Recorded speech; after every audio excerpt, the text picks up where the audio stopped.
Hello दोस्तों, India independence act की features पर आज।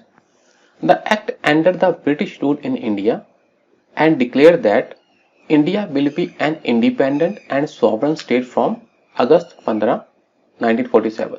15 अगस्त 1947 से इंडिया क्या है, एक आजाद और सोवरन। आजाद हो गया इंडिपेंडेंट, सोवरन हो गया कि किसी दूसरी पावर के अधीन काम नहीं करेगा जी। ठीक, ये खुद मुख्तियार होगा, अपने एरिया पर राज करने के लिए इसके पास खुद की पावर होगी। तो ब्रिटिश कर दिया, इंडिया आजाद 15 अगस्त 1947, ये डेट तय की गई थी इस एक्ट में। ठीक, provisions were made for the partition of India. हाँ, ये इंपॉर्टेंट बात है कि इसमें पार्टीशन की बात थी, पार्टीशन कर देनी है इंडिया की। And creation of two independent dominions, दो इंडिपेंडेंट डोमिनियंस। कौन कौन से? India and Pakistan. देखो, जहां शब्द डोमिनियन इसलिए है क्योंकि एकदम इनको वो नहीं कर दिया गया था, 100% आजाद करके अलग नहीं कर दिया गया था। इनको पहले क्या है, देखो, ब्रिटिश कॉमनवेल्थ के अंदर रखा गया। इनका एक क्या था, गवर्नर जनरल था, इसलिए डोमिनियन शब्द चूज किया गया। These dominions will have the right to secede from the British Commonwealth. तो ये वाले जो ब्रिटिश कॉमनवेल्थ से अलग हो सकते थे डोमिनियंस। ठीक है जी। The office of viceroy was abolished, viceroy का ऑफिस अबॉलिश कर दिया।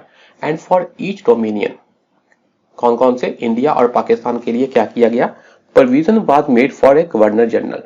तो वाइसरॉय की जगह क्या होगा, गवर्नर जनरल। तो ये पूछा जा सकता है, ऐसे क्वेश्चन आते हैं, कौन इंडिया का गवर्नर जनरल था, आजाद भारत का कौन गवर्नर जनरल था। ठीक, पाकिस्तान का कौन गवर्नर जनरल था। हालांकि इसकी चांस कम है, इंडिया वाले के पूछने के चांस ज्यादा है। इंडिया का गवर्नर जनरल कौन था, आगे हम पढ़ेंगे। माउंटबेटन था वो। ठीक, आपने बड़े पेशेंस से धीरे धीरे इन चीजों को समझना है, एक एक लाइन इंपॉर्टेंट है। कोशिश कीजिए लिख लिख कर आप इसको कवर कीजिए। The governor general was to be appointed by the British king on the advice of the dominion cabinet. ठीक है जी। His Majesty's government in Britain was to have no responsibility with respect to the government of India और Pakistan.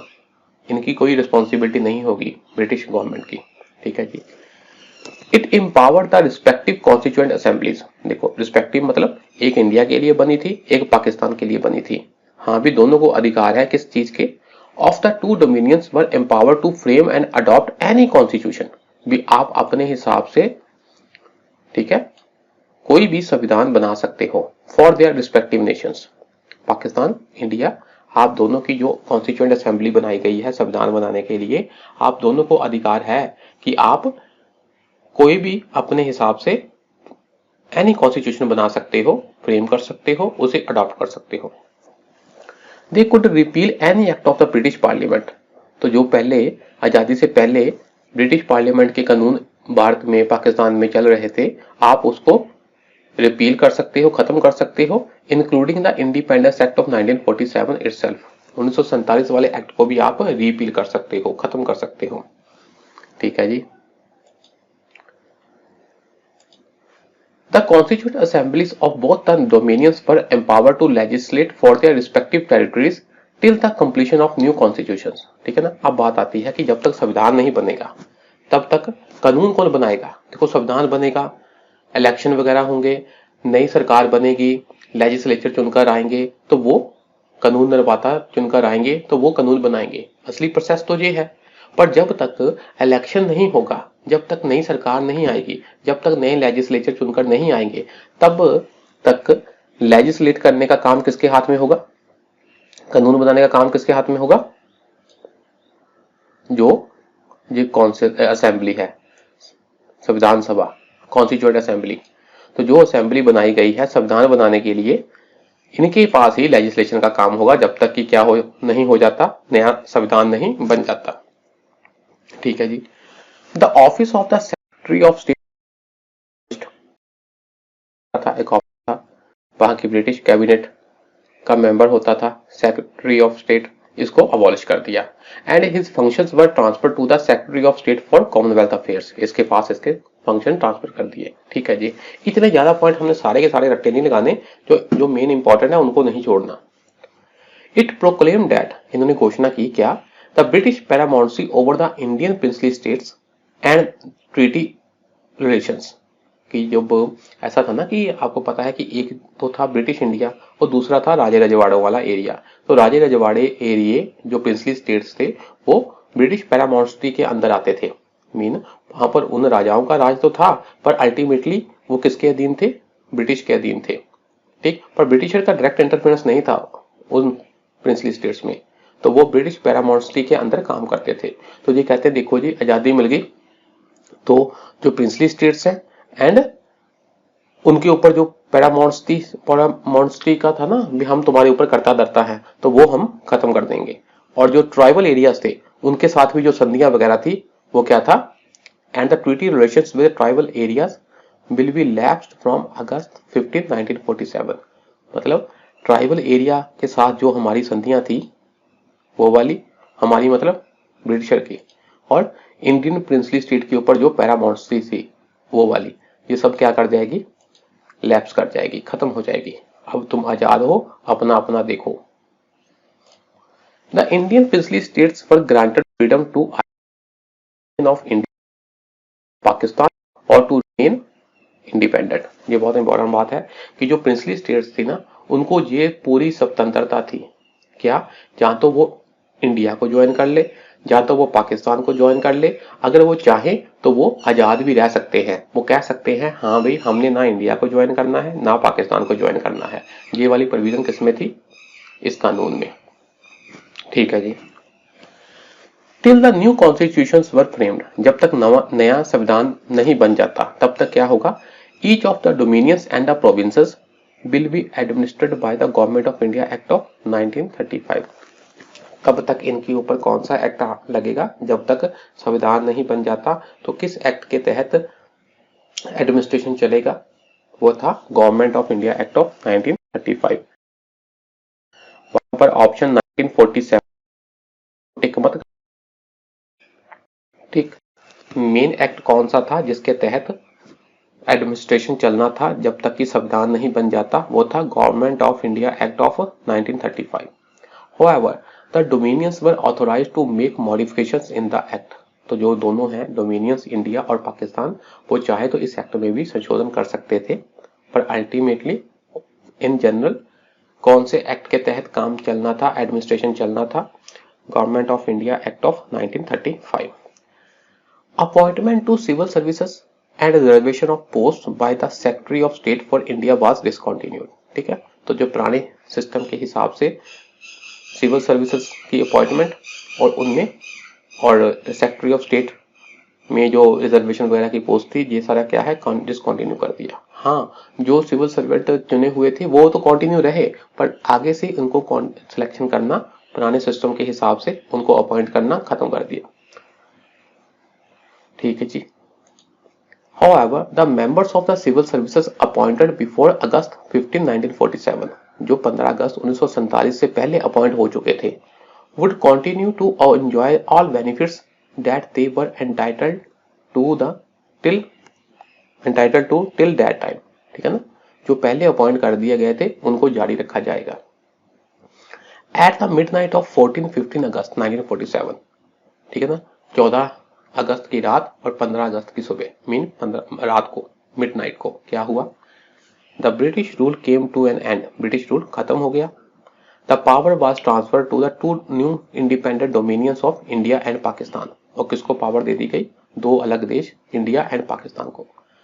For the new dominion of India, ये बहुत important है, India के लिए Lord Mountbatten became the first governor general. तो हमारा first governor general कौन था आजादी के बाद, लॉर्ड माउंटबेटन।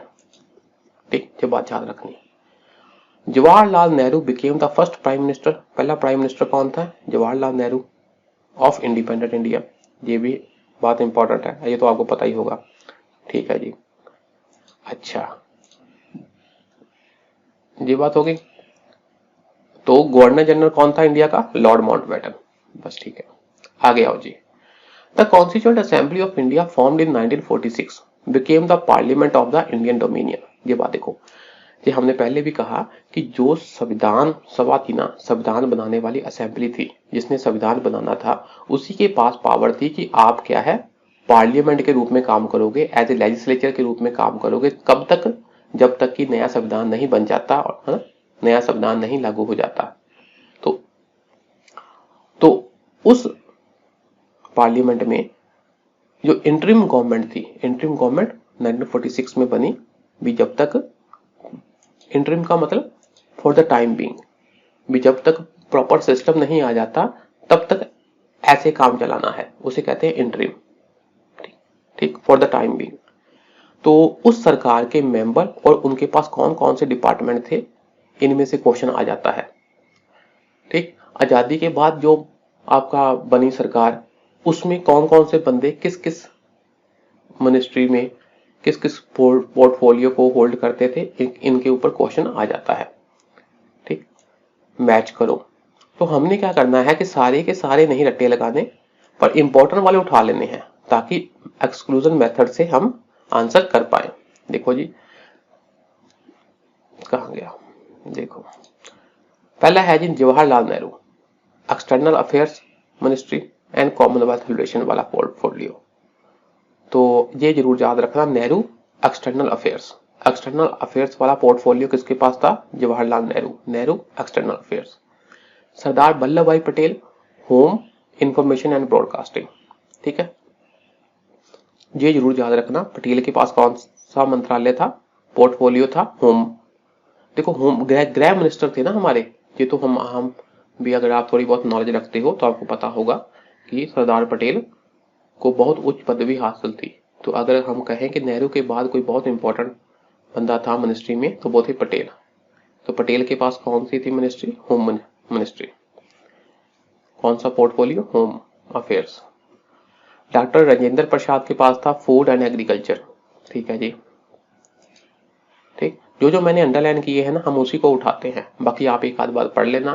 तो क्योंकि ज्यादा पढ़ोगे तो याद नहीं रह पाएगा, इंपॉर्टेंट वाले बार बार पढ़ो, रट्टा लगाओ तो वो याद रह जाएंगे। जगजीवन राम जी के पास था लेबर मंत्रालय, लेबर पोर्टफोलियो। सरदार बलदेव सिंह के पास था डिफेंस। लियाकत अली खान के पास था फाइनेंस। ठीक है, लियाकत अली खान के पास कौन सा था? फाइनेंस। ठीक है, फाइनेंस वाला किसके पास था? लियाकत अली खान। ये याद रखना इंपॉर्टेंट है बहुत। जोगिंदर नाथ मंडल के पास कौन सा था? लॉ। ठीक है जी। These members of the interim government पर members of the viceroy's executive council. तो जो वाइसराय की एग्जीक्यूटिव काउंसिल थी, मेन कह लीजिए आप सरकार। ठीक, तो सरकार के ही तो मिनिस्टर होंगे। The head of the council was viceroy. ठीक है ना, सरकार का हेड कौन था? Viceroy. Jawaharlal Nehru was the vice president of the council. ये इंपॉर्टेंट है कि काउंसिल का प्रेसिडेंट कौन था, हेड कौन था? वाइसराय। और वाइस प्रेसिडेंट कौन था? जवाहरलाल नेहरू।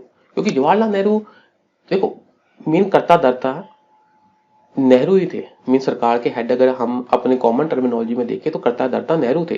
तो वाइस प्रेसिडेंट कौन हुए थे? जवाहरलाल नेहरू। पर हाँ, नाम के हेड कौन थे? वैसे हेड कौन थे काउंसिल के? वाइसराय।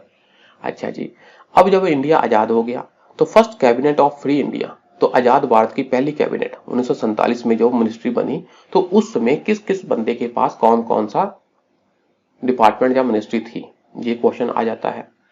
खुद वो क्या थे? प्राइम मिनिस्टर थे। एक्सटर्नल अफेयर्स पहले भी था, अब भी है। कॉमनवेल्थ रिलेशंस, साइंटिफिक रिसर्च इनके पास थे।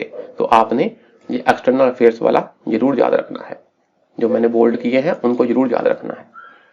अच्छा जी, सरदार वल्लभ भाई पटेल था पहले में भी। इंफॉर्मेशन एंड ब्रॉडकास्टिंग इनके पास, और स्टेट्स। ठीक है, इनके पास याद रखना। Doctor Rajendra Prasad, food and agriculture, पहले भी, इंटरिम गवर्नमेंट में भी, और आजादी के बाद भी। मौलाना अबुल कलाम आजाद, ये भी बहुत इंपॉर्टेंट है, उनके पास एजुकेशन पोर्टफोलियो था, एजुकेशन मिनिस्ट्री थी। एजुकेशन मिनिस्टर, पहले शिक्षा मंत्री मौलाना अबुल कलाम आजाद, तो इन्होंने शिक्षा के लिए काफी काम किया था।